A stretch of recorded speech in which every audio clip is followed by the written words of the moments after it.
Hello，大家好，歡迎收聽今集奇聞速遞 Podcast。今日呢個題目呢，相信你就算唔係張國榮嘅一班忠實 fans 啊，都會聽到把幾火啊！最近呢，又到咗哥哥70歲嘅冥壽嘅大日子啦，各種宣傳活動呢排住隊出爐，但係呢場口口聲聲話紀念哥哥嘅 show 呢，成個核心呢似乎呢已經走咗樣啦。今日咧，我就同大家研究下陳太陳淑芬啊呢位一直以張國榮經理人自居嘅人啊，點解咧佢多年以嚟咧俾人嘅印象係不斷消費哥哥？佢又點樣將紀念張國榮呢件事啊變成賣陳淑芬自己嘅 IP？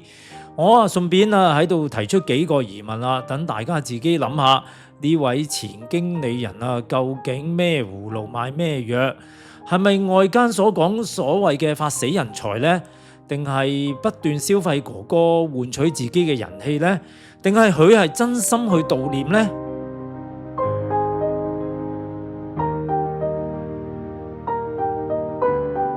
原本紀念張國榮70歲冥壽活動啊，點解突然間會熱炒起上嚟？咁就要講下陳太即將舉辦繼續寵愛張國榮70誕辰音樂會所做嘅宣傳引發嘅爭議啦。佢帶埋歌手張雨晨上鄭丹瑞嘅網上節目《健康蛋》，節目入邊展示咗一張二次創作嘅黑膠大碟封面，就係哥哥1984年經典嘅 Leslie 大碟封面啦。但係上面嘅人樣竟然換成咗張雨晨自創嘅 IP 角色，一隻烏蠅花啦啦。呢個畫面一出全城泳迷立即不滿啊，將哥哥個樣換咗令人煩厭嘅烏蠅上去，覺得呢個設計唔夠尊重。雖然張雨晨話烏蠅代表係自己嘅，而且原設計嘅意思係象徵出身係冇得選擇，平凡人係渺小同埋普通嘅。好多人認為呢個唔係致敬啊，係踩低哥哥嘅藝術地位，將經典當作自己嘅宣傳嘅踏腳石。事件爆發之後全城鬧到興洽洽。陳太就作為整個活動嘅幕後大老闆總監製，佢就有冇第一時間出嚟承擔責任？有冇即刻拍心口話我審批唔嚴啊，我道歉呢？完全冇啊！佢採取嘅策略係拖字訣啊！事件發酵咗幾日啊，網上鬧到癲咗，佢先至出嚟輕輕帶過。佢仲要講一句令人火滾到極點嘅說話，大概嘅意思話張雨晨已經私下 send 咗信息同佢講 sorry 啦，又強調自己冇貶低哥哥嘅意思。既然人哋都講咗公開道歉啦，事件就應該完啦，大家唔好咁執着，唔好傷咗歌迷嘅和氣。哇！聽到呢幾句嘅說辭咁高招啊，陳太成個人立刻就彈開咗啦，仲將所有嘅箭靶同公憤全部推落去張雨晨嘅身上，自己就企喺道德高地嗰度做和事佬，叫大家以和為貴，唔好執着。雖然張雨晨係有錯，但係我覺得責任唔係最大嗰個。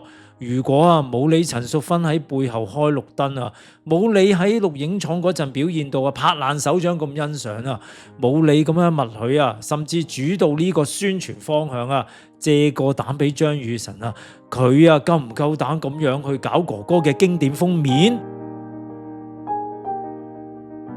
事件發生咗之後我喺張國榮國際歌迷會嘅 Facebook 專頁入邊見到有榮民提出咗6個質疑，要陳淑芬解釋。其中有幾點我係都幾同意噶。第一，事件發生至今已經過咗幾日啦，點解到而家先至回應呢？喺網上發表一段簡短嘅文章交代一下，係唔會花好多時間。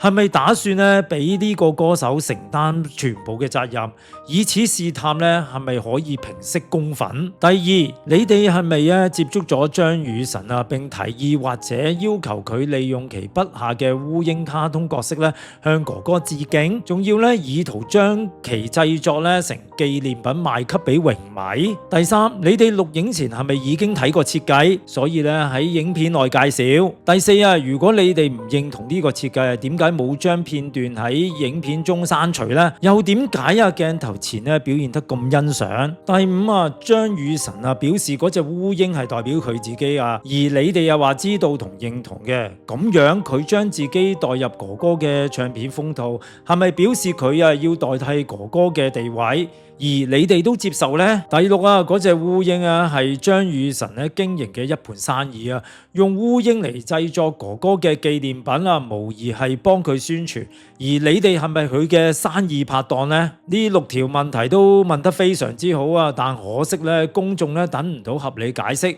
只係等到一句大家唔好傷和氣。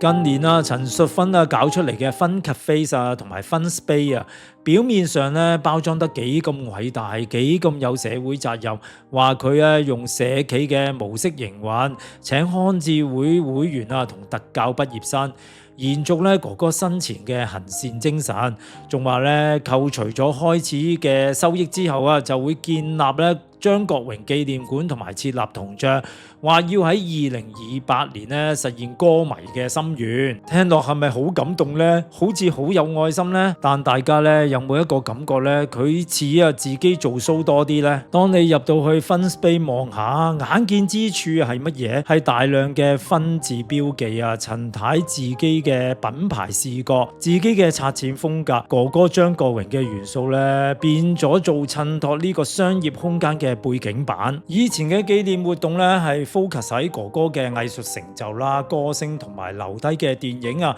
但係今時今日嘅紀念活動主角係邊個？主角好似變咗陳淑芬咁，佢將自己戴住紅色眼鏡嘅形象啊，同建立嘅商業生態圈啊，全部捆綁埋一齊，將 Fun Space 咧同沙田文化博物館做嘅哥哥紀念展覽拍埋喺一齊睇啊，感覺咧更加形成強烈嘅鮮明對比啊！呢個就係最可怕嘅地方啊！佢唔係喺度紀念張國榮啊，佢喺度啊藉張國榮個名啊去銷售陳淑芬呢個自家嘅 IP， 透過一個又一個分系列空間啊，佢將自己咧定位成為哥哥文化遺產嘅唯一官方代言人，無可取代嘅操盤手。經由呢種借殼上市嘅方式，哥哥嘅名氣又會唔會變咗幫佢盤生意抬轎呢？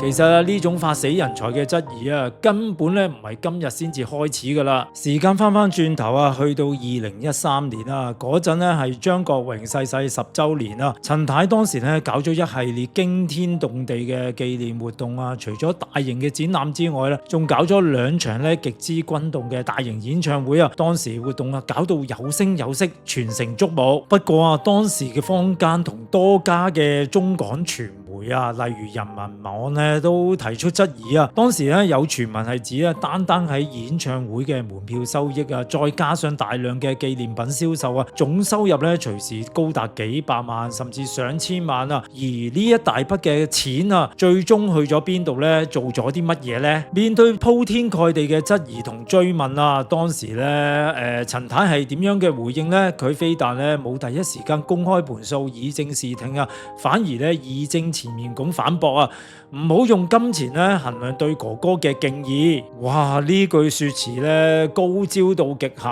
啊！當公眾質疑你盤數唔清唔楚，懷疑你借死人發財嘅時候啊，你唔係拎出會計報告嚟證明自己清白，反而咧用道德綁架嘅方式去封人口，意思即係話我做緊咁偉大嘅紀念活動啊，你哋竟然同我講錢，你哋質疑我就係對哥哥嘅不敬。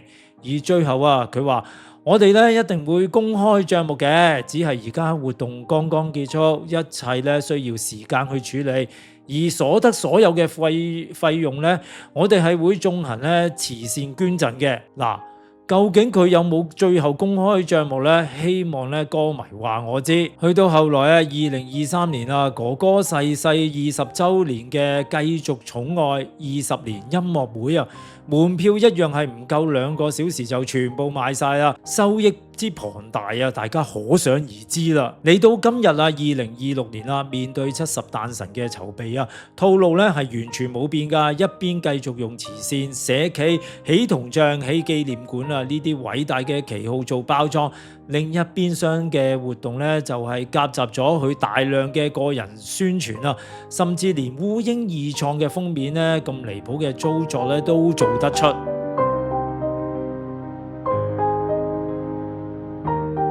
各位聽眾，今日我講咗咁多，唔係去針對某一個人，而係咧因為大家真真正正愛過、欣賞過張國榮。張國榮喺香港流行文化歷史入面啊，係一粒璀璨嘅巨星。